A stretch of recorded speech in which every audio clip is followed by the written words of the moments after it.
Hi నమస్తే, నేను మీ journalist రెహమాన్ని. నాయకుడు అన్నాక సరైన సమయంలో సరైన నిర్ణయం తీసుకోకపోతే, లేదా ఒక పార్టీని తనను నమ్ముకున్నటువంటి ప్రజలకు అంటిపెట్టుకుని ఉండకపోతే ఎలాంటి పరిణామాలు జరుగుతాయో చెప్పడానికి ఒంగోలు మాజీ ఎమ్మెల్యే, మాజీ మంత్రి బాలినేని శ్రీనివాసరెడ్డి ఉదంతం ఒక ఉదాహరణగా చెప్పుకోవచ్చు. బాలినేని శ్రీనివాసరెడ్డి ప్రస్తుతం రెంటికి చెడ్డ రేవడిలా మారిపోయారా అంటే ఖచ్చితంగా అవుననే సమాధానం వినిపిస్తోంది. దీనికి కారణాలు లేకపోలేదు. వాస్తవానికి బాలినేని శ్రీనివాసరెడ్డి వైఎస్ఆర్ కాంగ్రెస్ పార్టీలో చాలా కాలంగా సుదీర్ఘంగా ఉన్నారు. ఒంగోలు నుంచి నెగ్గడమే కాకుండా మంత్రిగా కూడా వైఎస్ జగన్ ప్రభుత్వ హయాంలో మంత్రిగా కూడా పనిచేశారు. అదే సమయంలో టీటీడీ మాజీ చైర్మన్ వైవి సుబ్బారెడ్డికి స్వయాన బావమర్ది. వైవి సుబ్బారెడ్డి, బాలినేని శ్రీనివాసరెడ్డి ఇద్దరు బావమర్దుల బంధం. అయితే ఇద్దరి మధ్య పచ్చగడ్డి వేస్తే భగ్గుమనే పరిస్థితి.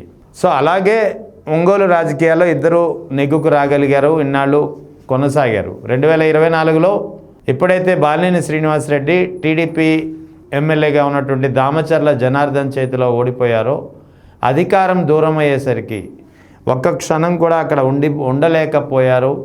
అంటే అధికారమే పరమావధిగా ఆయన రాజకీయాలు నడిపారు అనేది ఒక క్లియర్ ఉదాహరణ. ఎప్పుడైతే 2024లో ఓడిపోయారో టీడీపీలో చేరదామనుకున్నారు వాస్తవానికి, కానీ అక్కడ పరిస్థితి అనుకూలంగా లేదు. ఎందుకంటే దామచర్ల జనార్దన్ ఎవరైతే తనపై గెలిచారో దామచర్ల జనార్దన్కు బాలినేని శ్రీనివాసరెడ్డికి వైరం ఇప్పటిది కాదు, చాలా కాలంగా ఉంది. సో అటువంటిప్పుడు దామచర్ల జనార్దన్ ఉండగా తన ఉనికి అక్కడ కష్టం అనే నేపథ్యంలో, అదే సమయంలో తెలుగుదేశంలో కూడా ఈయన రాకను ఆహ్వానించని పరిస్థితి ఉండడంతో గతంలో పవన్ కళ్యాణ్ తనకు అనుకూలంగా 1-2 సార్లు చేసినటువంటి వ్యాఖ్యలని నేపథ్యంలో జనసేన తీర్థం పుచ్చుకున్నారు, జనసేనలో చేరిపోయారు. పోనీ అక్కడైనా ఈయనకి ఏమైనా గౌరవం ఉందా అంటే జనసేనలో ఎలాంటి గౌరవం లేదు. కేవలం ఒంగోలుకు సంబంధించి జనసేన నేత మాత్రమే. స్థానికంగా ఉన్నటువంటి జనసేన నేతలు కూడా బాలినేని శ్రీనివాసరెడ్డి నాయకత్వాన్ని సమర్థించని పరిస్థితి ఇప్పటికీ ఉంది. ఇక వైఎస్ఆర్ కాంగ్రెస్ పార్టీ వీడి వెళ్ళిపోవడంతో వైఎస్ఆర్ కాంగ్రెస్ పార్టీ శ్రేణులు కానీ, వైఎస్ఆర్ కాంగ్రెస్ పార్టీ నేతలు కానీ, వైఎస్ఆర్ కాంగ్రెస్ పార్టీని అభిమానించే అభిమానులు కానీ బాలినేని శ్రీనివాసరెడ్డిని ఏవగించుకునే పరిస్థితికి స్పష్టంగా కనిపిస్తోంది. సో ఈ అన్ని కారణాల నేపథ్యంలో బాలినేని శ్రీనివాసరెడ్డి పరిస్థితి ఏం చేయాలో తోచని పరిస్థితి ఏర్పడింది. తాజాగా ఇప్పుడు Ongole MLA, TDP MLA Damacharla జనార్దన్కు బాలినేని శ్రీనివాసరెడ్డికి మధ్య వైరం మరికాస్త పెరిగింది.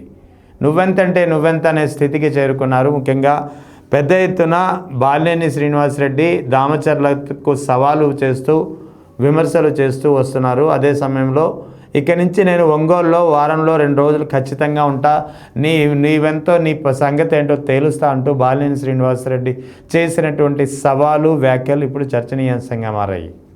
ఎందుకు చర్చనీయాంశంగా మారాయంటే వాస్తవానికి కూటమి ప్రభుత్వంలో ఉన్నప్పుడు 2 పార్టీల మధ్య వైరం జరిగినప్పుడు చంద్రబాబు నాయుడు తమ పార్టీకి సంబంధించినటువంటి నేతల విషయంలో ఎలాంటి నిర్ణయం తీసుకుంటున్నారో కానీ, ఇక్కడ పవన్ కళ్యాణ్ మాత్రం ఎంతసేపు తమ నేతల్ని సర్దుకుపోవాలని చెప్పి తమ నేతలే తగ్గి ఉండాలని ఒక క్లియర్ కట్ ఇన్స్ట్రక్షన్స్ పదే జారీ చేస్తున్నారు తమ నేతలకు. మరి అటువంటిప్పుడు ఇక్కడ దామచర్ల జనార్దన్కు సవాలు విసిరినటువంటి బాలినేని శ్రీనివాసరెడ్డి పవన్ కళ్యాణ్ మాటల్ని పాటిస్తారా? పవన్ కళ్యాణ్ చెప్పినట్లు తగ్గి ఉంటారా? జనార్దన్కు మాటను విని ఉంటారా? జనార్దన్కు సవాలు చేయకుండా జనార్దన్ చెప్పినట్టు వింటారా? తన రాజకీయాన్ని రాజీ చేసుకుంటారా? ఇదే ఇప్పుడు ప్రధానమైనటువంటి ప్రశ్న. లేదా జనసేనని కూడా వీడి వెళ్ళిపోతారా? ఎందుకంటే తెలుగుదేశంలో ఇప్పటికే ఆయనకి ఆహ్వానం లేదు. జనసేనలో ఉంటే టీడీపీ ఎమ్మెల్యే దామచర్ల జనార్దన్కు వ్యతిరేకంగా ఉండకూడదు. ఎందుకంటే జనసేన పవన్ కళ్యాణ్ పదే తెలుగుదేశంకు, ముఖ్యంగా కూటమికు తలగ్గి ఉండాలి, రాజీలో ఉండాలి, త్యాగాలు చేయాలి, మనమే సర్దుకుపోవాలని చెప్పి పదే చెబుతున్నటువంటి పరిస్థితి. మరి ఈ క్రమంలో బాలినేని శ్రీనివాసరెడ్డి సవాలు విసిరారు దామచర్ల జనార్దన్కు. మరి అటువంటిప్పుడు బాలినేని శ్రీనివాసరెడ్డి జనసేనలో కొనసాగే పరిస్థితి ఉంటుందా? ఒకవేళ కొనసాగాలని అనుకుంటే దామచర్ల జనార్దన్కు వ్యతిరేకంగా వెళ్ళకూడదు. కానీ ఆ పరిస్థితి లేదు. ఇక్కడ ఇద్దరికీ మధ్య ఉన్న వైరం ఇప్పటిది కాదు, చాలా కాలంది. పోనీ అలాగని వైఎస్ఆర్ కాంగ్రెస్ పార్టీకి వెళ్దామని చెప్పి ఇప్పటికే 2-3 రకాలుగా ఆయన పీలర్లు వదిలినా అక్కడ పార్టీలో మాత్రం అందరికి ప్రతికూల వాతావరణం ఉంది. ముఖ్యంగా బాలినేని శ్రీనివాసరెడ్డి విషయంలో మాత్రం పార్టీలో చేర్చుకునే పరిస్థితి కనిపించడం లేదు.